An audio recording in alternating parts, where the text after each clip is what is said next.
Hello नमस्कार सभी UP aspirants को। आज मैं पढ़ा रहा हूँ नदी प्रणाली सिस्टम या यूँ कहे अफवाह तंत्र। इसमें हम पढ़ा रहे हैं भारत में सभी प्रमुख नदियों का तंत्र। उसमें जैसे प्रमुख है सिंधु नदी तंत्र, गंगा नदी तंत्र, ब्रह्मपुत्र नदी तंत्र और गोदावरी नदी तंत्र, कृष्णा नदी तंत्र, कावेरी नदी तंत्र इत्यादि। अब हम सबसे पहले देखते हैं सिंधु नदी जल तंत्र के बारे में। पहले हम देख लेते हैं नदी प्रणाली। जो पानी बहता है वो किस आकार में नदियों में आकर के मिलता है।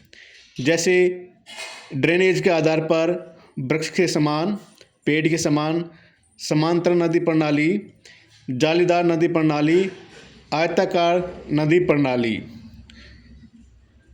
तो वृक्ष के समान जो नदी प्रणाली होती है उसमें नदियों की छोटी छोटी शाखाएं, जो सहायक नदी है वो एक तने से मिल जाती है। जैसे सिंधु नदी में बहुत सारी नदियाँ आके मिल जाती है, गंगा नदी में भी बहुत सारी सहायक नदियाँ आके मिलती है, ब्रह्मपुत्र में भी बहुत सारी सहायक नदियाँ आकर के मिलती है। तो ये कौन सा नदी तंत्र बनाती है? ड्रेनेज के आधार पर वृक्ष के समान।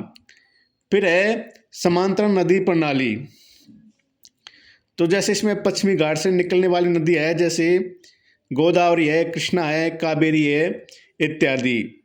इनमें नदियाँ, उनकी सहायक नदियाँ समांतर बहती रहती है और जहाँ पर ढाल खत्म हो जाती है वहाँ पर वो एक जगह इकट्ठी मिल जाती है। फिर है जालीदार नदी प्रणाली। ये भी उत्तर पर्वतीय मैदान की नदियाँ बनाती है, जैसे सिंधु, गंगा, ब्रह्मपुत्र। फिर है आयताकार नदी प्रणाली। ये विंध्याचल पर्वत है, बाकी श्रृंखला से जो निकलने वाली नदी है, जैसे चंबल, बेतवा, कैन, ये आयताकार नदी प्रणाली बनाती है। फिर दूसरा है विलय एवं भ्रंश के आधार पर नदी प्रणाली या फोल्डिंग और फोल्टिंग के आधार पर। जैसे अपकेंद्रीय नदी प्रणाली। इसमें मतलब एक बिंदु से बहुत सारी नदियाँ निकलती है। जैसे अमरकंटक मैकाल पर्वत की सबसे ऊंची चोटी है, उससे 3 नदियाँ निकलती है, जैसे नर्मदा, सोन और महानदी। फिर है अभिकेंद्रीय जल नदी प्रणाली। इसमें एक बिंदु पर बहुत सारी नदियाँ आकर के मिल जाती है। कैसे आकर के मिल जाती है? जैसे ये नदी है, ये नदी है, ये नदी है और ये इस बिंदु पर आकर के मिल गई। और अभी केंद्रीय में जैसे बिंदु से ये नदियाँ इधर की ओर निकलती है, इधर के ऊपर की ओर ऐसे निकलती है। फिर हिमालय नदी तंत्र, ये भी विलय और भ्रंश के आधार पर यह बहुत सारे गोर्ज, गोखुर आकार की झीलें बनाती है। अब हम देखते हैं सिंधु नदी जल तंत्र। जो सिंधु नदी तंत्र है या सिंधु रिवर सिस्टम है, इस सिंधु नदी की लंबाई 2880 किलोमीटर है और भारत में इसकी लंबाई कितनी है? 709 किलोमीटर है। कितनी है? 709 किलोमीटर है। और जो सिंधु नदी है, इसकी उत्पत्ति मानसरोवर झील कहाँ पर है? तिब्बत में। जो मानसरोवर झील है उसके शानो ख्वाब हिमनद से निकलती है और ये लद्दाख से होती हुई, तिब्बत से होती हुई और पीओके से होती हुई, पाकिस्तान से होती हुई कराची शहर के नज़दीक अरब सागर में मिल जाती है। और जो इसमें दाहिने किनारे से जो नदियाँ मिलती है उनमें श्योक, गिलगित, हुंजा, स्वात, कुन्नार, कुर्रम इत्यादि है। कौन कौन सी नदियाँ दाहिने किनारे से? श्योक, गिलगित, हुंजा, स्वात, कुनार, कुर्रम। और बाईं ओर से जो इसमें नदियाँ मिलती है, जैसे झेलम है, चिनाव, रावी, ब्यास, सतलुज, ये नदियाँ इसमें बाईं किनारे से मिलती है। कौन कौन सी? झेलम, चिनाव, रावी, ब्यास, सतलुज और जास्कर इत्यादि नदियाँ इसमें दाहिने किनारे से नहीं सॉरी बाएं किनारे से मिलती है। जो सिंधु नदी जल समझौता 19 सितंबर 1960 के में हुआ था, वो किस किस के बीच में हुआ था? वो विश्व बैंक की मध्यस्थता में भारत और पाकिस्तान के बीच में हुआ था। उसमें नदियों को लेकर के विवाद चल रहा था। कौन सी नदियाँ? सिंधु जल तंत्र से संबंधित नदियाँ। तो फिर उसमें जैसे जो पश्चिम से और निकलने वाली नदियाँ कौन कौन सी, जैसे सिंधु, झेलम और चिनाब, इन नदियों का जल का उपयोग 80% पाकिस्तान करेगा, जबकि 20% भारत करेगा। और पूर्वी भारत से निकलने वाली नदियाँ का इसकी एक ट्रिक भी है, सबरी। सबरी आप जानते हैं क्यों फेमस है? भगवान श्री राम की फेमस भगत थी, तो इसका मैंने ट्रिक बना ली सबरी। सैसे सतलुज, वैसे ब्यास और ऐसे रावी। तो इन तीनों नदियों का उपयोग 80% जल का भारत करेगा, बाकी 20% भारत कर सकता है। फिर है झेलम नदी। जो झेलम नदी है वो वेरीनाग के निकट, मतलब जास्कर श्रेणी में जो वेरीनाग है उसके निकट शेषनाग झील से निकलती है और चिनाब नदी में मिल जाती है त्रिमुर्नी के निकट।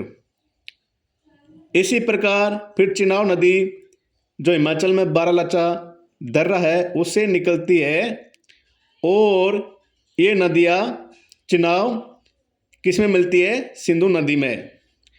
फिर रावी जो रोहतांग दर्रा है हिमाचल प्रदेश में, उससे निकलती है और ये चिनाब नदी में मिल जाती है। ब्यास नदी भी रोहतांग माउंटेन पास से निकलती है और ये सतलुज नदी में मिल जाती है। सतलुज नदी में कहाँ पर मिलती है? ब्यास हरि के केंद्र पर। और जो सतलुज नदी है इसकी उत्पत्ति मानसरोवर झील के निकट राक्षताल झील से होती है और ये मिठानकोट के नज़दीक चिनाब नदी से मिल जाती है। अब इसमें कई बार ऐसा क्वेश्चन भी आया था यूपीएससी में कि वह कौन सी नदी है जिसमें तीनों नदियाँ मिलती है और वो सीधे सिंधु नदी से मिलती है और उसकी लंबाई सबसे अधिक है। तो इसका राइट आंसर था सतलुज नदी, क्योंकि इसमें जैसे ब्यास मिल गई, चिनाब और रावी नदी मिलती है। अब हम इसके बीच में जो दोआब क्षेत्र है उनको देख लेते हैं, किन किन के बीच में कौन कौन से क्षेत्र पाए जाते हैं। अब हम देख लेते हैं दोआब क्षेत्र। दोआब क्षेत्र का अर्थ होता है मतलब दो नदियों के बीच वह क्षेत्र जहाँ पर बहुत सारी नदियाँ निकल करके इन नदियों से मिलती है, या हम यूँ कह सकते हैं दो नदियों के बीच की भूमि। अब जैसे बिस्ट दोआब किन दो नदियों के बीच में पाया जाता है? वो सतलुज और ब्यास नदी के बीच में है। फिर जो बारी दोआब है वो ब्यास और रावी नदी के बीच में है। फिर जो रचना दोआब है वो किसके बीच में है? जो रचना दोआब है वो चिनाब नदी के बीच में और रावी नदी के बीच में है। फिर चाज दोआब, चाज दोआब किसके बीच में है? तो चाज दोआब किसके बीच में है? ये चिनाब नदी के बीच में और झेलम नदी के बीच में। फिर उसके बाद में हम देखते हैं जो सिंध दोआब है वो सिंधु नदी और झेलम नदी के बीच में है। एक बार हम दोबारा रिपीट कर लेते हैं।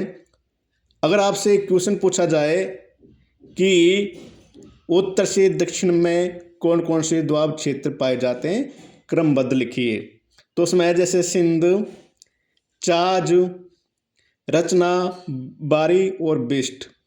कभी आपसे क्रम भी पूछ सकता है। जो सिंधु नदी का तंत्र है उसमें उत्तर से दक्षिण की ओर क्रम लिखिए। तो जिसमें इसमें जैसे इसमें फिर आपको ये लिखना पड़ेगा, जैसे देखना पड़ेगा, जैसे झेलम है और उसके बाद में चिनाव, रावी, ब्यास और कौन सी, सतलुज नदी। तो हेलो गाइज, आज ये मेरा जो सिंधु नदी तंत्र पढ़ाया वो कम समय में पढ़ाया, वो कैसा लगा मुझे कमेंट्स में ज़रूर बताएं। Thank you so much.